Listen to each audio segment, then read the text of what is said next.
Meanwhile, police in New York City this morning are investigating a kidnapping case involving a man known as the Crypto King of Kentucky, who is accused of holding another man hostage for weeks in an effort to steal his digital currency. In the posh New York City's SoHo neighborhood, a shocking scene.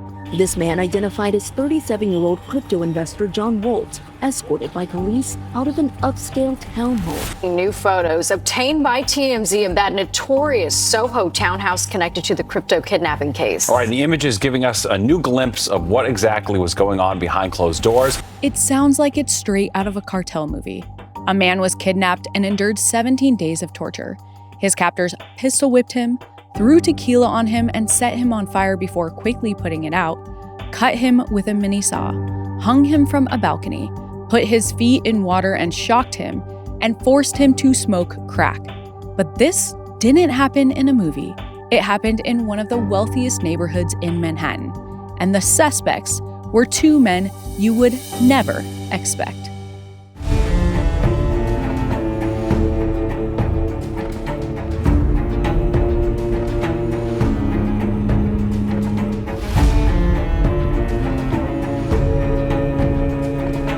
Hi, I'm Katie Ring, true crime analyst, self-defense instructor, and fierce advocate for victims. And this is Crime House Daily, your weekday true crime companion, a Crime House original powered by Pave Studios.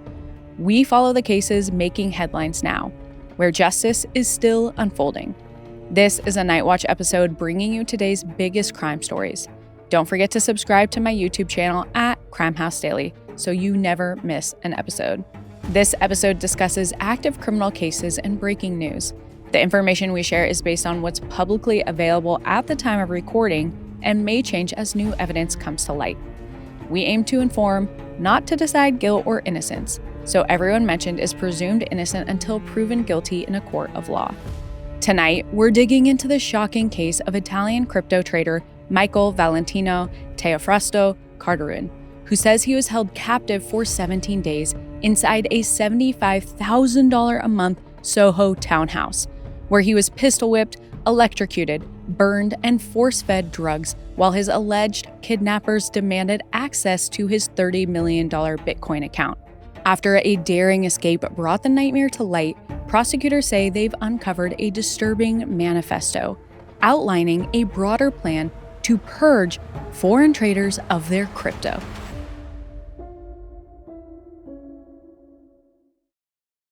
For tonight's case, we're diving into the dark side of cryptocurrency. Two men, John Woeltz and William Duplessie, are accused of kidnapping and torturing 28-year-old crypto trader Michael Carturan over the span of 17 days in May 2025. The two men allegedly wanted Carturan to hand over the password to his Bitcoin account that was reportedly worth millions. This case is rapidly evolving, and their next court appearance is scheduled for October 15th. So how did we get here? Let's get into it. Born and raised in Italy, Michael lived in Turin with his parents Maurizio and Lydia. The family owns a shop where they sell herbal remedies, but Michael's interests lie elsewhere. He studied psychology in college before dropping out to pursue crypto trading. Many would consider this a risky move, but it paid off because by May 2025, his crypto wallet was reportedly worth about $30 million US. Michael's success attracts the attention of a man named John Woeltz. John is huge in the crypto community and is even given the nickname the Crypto King of Kentucky. Originally from Paducah, Kentucky, John made his fortune, estimated to be $100 million, investing in Silicon Valley startups. He and Michael first connect in 2020, and it is not clear exactly what kind of business dealings they had, but it went awry. John and another man who is big on the crypto scene named William Duplessie allegedly threatened to kill Michael's family, and he ends up paying them. The two men then allegedly lure Michael to New York by saying he can get some of his money back if he meets up with them in person. Michael doesn't tell his parents why he's going, though. He just says he's going to sightsee and immerse himself in the English language. Michael arrives in New York on May 6, 2025. He heads to a townhouse that John is renting on Prince Street in SoHo, one of Manhattan's most expensive neighborhoods. Though calling it a townhouse isn't really doing it justice. This place is more like a palace. It has 17 rooms and was recently listed to rent for $75,000 a month. Michael goes there to meet up with John and William, who he also knew as well. John and William are allegedly united by a common purpose: to kidnap Michael Carturan and take everything he has in his Bitcoin account. What follows next is still alleged at this time, but authorities say that once Michael gets inside the townhouse, John and William subdue him and take his passports and electronic devices. When Michael refuses to give over his crypto password willingly, they start torturing him. According to reports, John and William restrain Michael and physically attack him in a variety of ways, including pistol whipping him, cutting his arms and legs with a chainsaw, forcing him to take narcotics, including holding him down and forcing him to smoke crack, submerging his feet in water, then shocking him with a taser, dousing him in tequila, lighting him on fire, and putting the flames out by urinating on him, and even dangling him over a ledge from a staircase. John and William also threatened to kill Michael and hurt his family.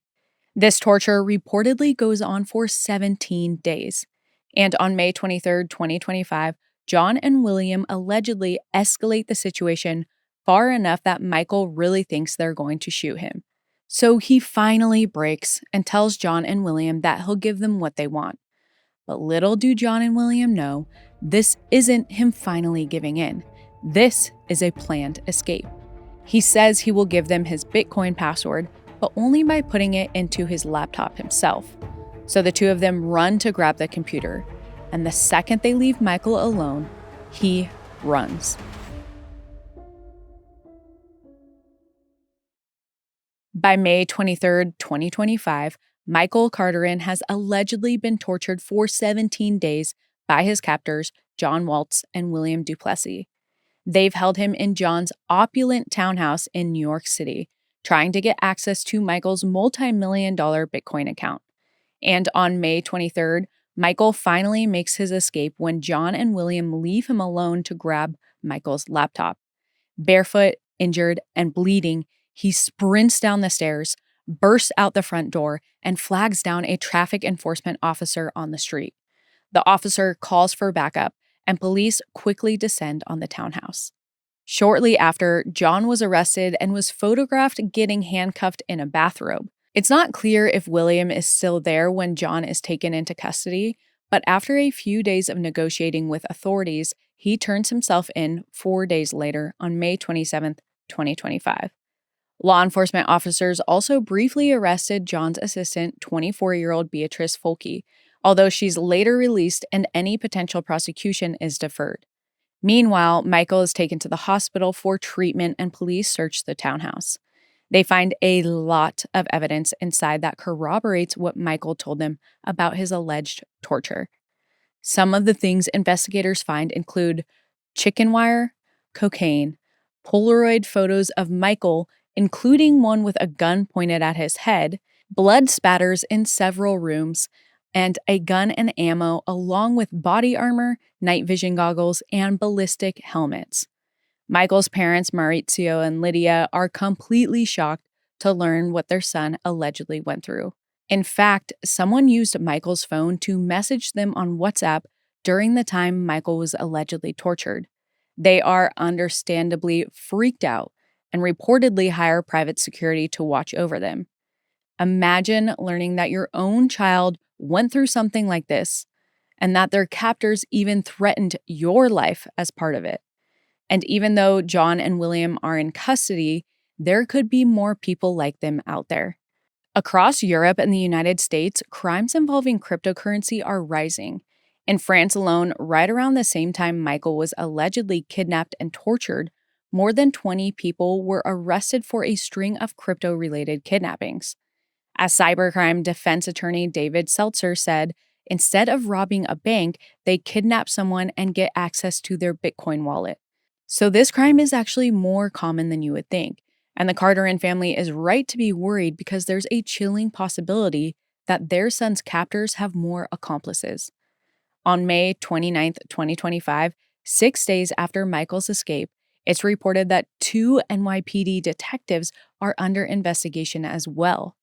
Both officers were allegedly being paid by one of the suspects to provide security while they were off duty, which technically is allowed, but they have to go through a strict approval process.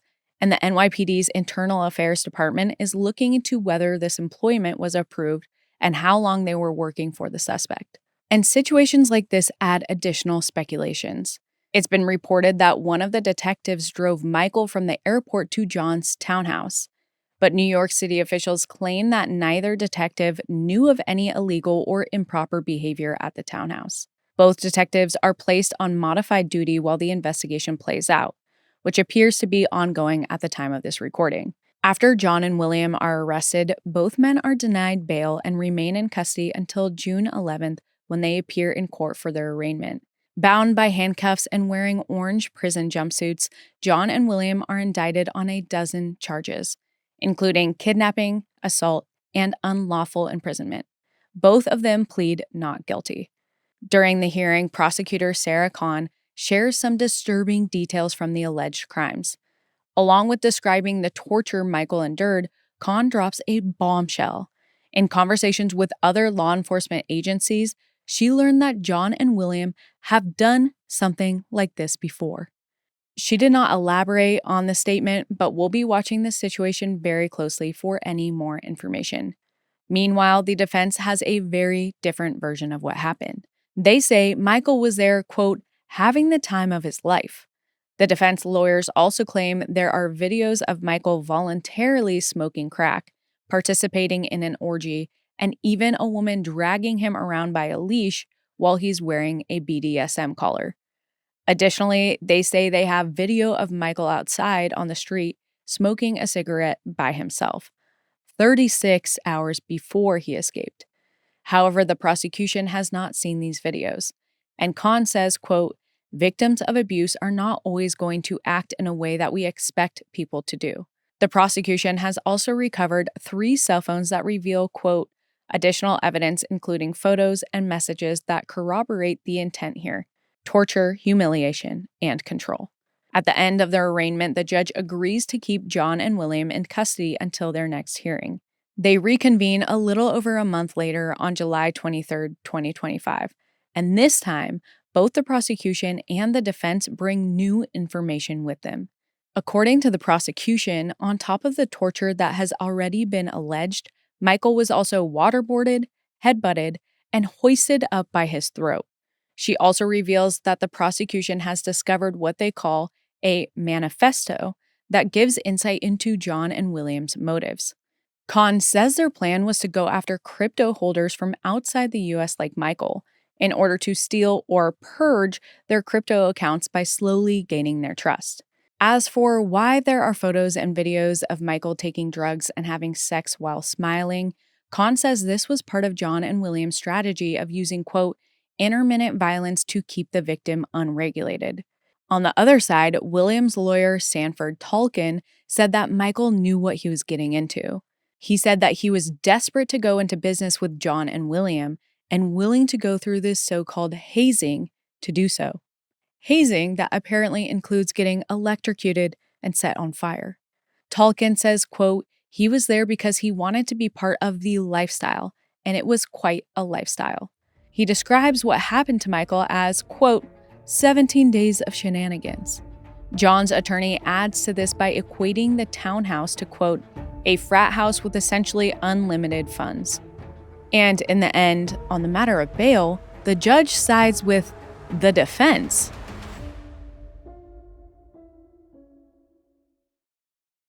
On July 23, 2025, the judge on John Woeltz and William Duplessie's case agrees to let them out on bail.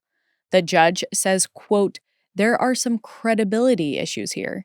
He agrees to let John and William out on $1 million bail each and home confinement. William will stay with his family in Miami, Florida, and John is to stay in New York. And this is apparently a moment for levity because the bail bondsman reportedly laughs when the judge says the bail money can't be paid in crypto. So the 2 defendants are allowed to return to the outside world while the case proceeds. and it continues to proceed very quickly. The day after this hearing on July 24, 2025, prosecutors say they have additional information about the case. According to them, John told one of his assistants to monitor Michael Carturan every time he used his phone. Another text from John describes Michael as sobbing tears with, quote, no more life in his eyes. If true, this doesn't exactly feel like someone who was there for harmless shenanigans.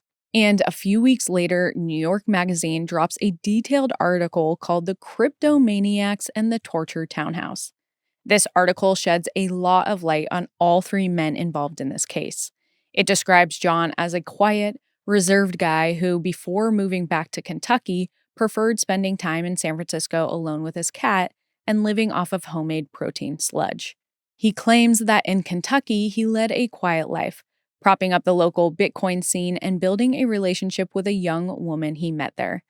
During this time, he met Michael, and they started working together on a new cryptocurrency project, and it was Michael who introduced John to William. William was the son of an investment manager and a social worker who had quite the past himself. He had everything going for him in life, but reportedly wasted everything given to him. During his senior year in high school, William allegedly stabbed a drug dealer, and he claimed his dad sent him to work at a bicycle factory in China. In college, William preferred to work on DJing under the alias William the Conqueror instead of going to class. He drank a lot, was into guns, and was generally a volatile, unpredictable guy. William eventually tried his hand in crypto, constantly spending whatever money he made on trades. He met Michael Carturan through the crypto community, and by the fall of 2024, William, Michael, and John all knew each other. William and John bonded quickly, and by December 2024, William was basically living at John's house in Kentucky. But when John's engagement was broken off in January 2025, things went off the deep end. Under increasing paranoia from copious drug use, they developed the Manifesto prosecutor Sarah Kahn mentioned at their bail hearing. They planned a so-called intelligence operation to steal from crypto holders outside the U.S. as a way to, quote, purge America of its bad foreign powerhouses. A few weeks later, John and William made their way to New York, where John rented the townhouse in SoHo, and in April, they decided to target Michael. According to the article, Michael was a frequent guest at the townhouse and even had his own bedroom on the ground floor. At parties, John and William would introduce him as their business partner or sometimes their intern.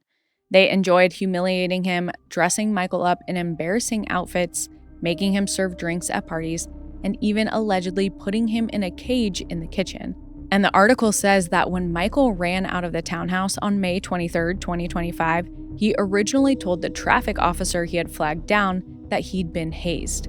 However, he later said that this wasn't true, and said that John and William had been torturing him to get his crypto password. John and William's next court date is scheduled for October 15th. A trial date hasn't been set yet, but it could be coming soon. This is definitely a case we're keeping a close eye on, so as always, we'll be sure to bring you all of the major updates as they come in. What did you think of tonight's case? Drop your thoughts and theories in the comments. You stay curious, and I'll stay on the case. See you next time. If you haven't already, subscribe to our YouTube channel at Crime House Daily, and follow us on social media at CrimeHouse247 for real-time updates, because the pursuit of justice never stops.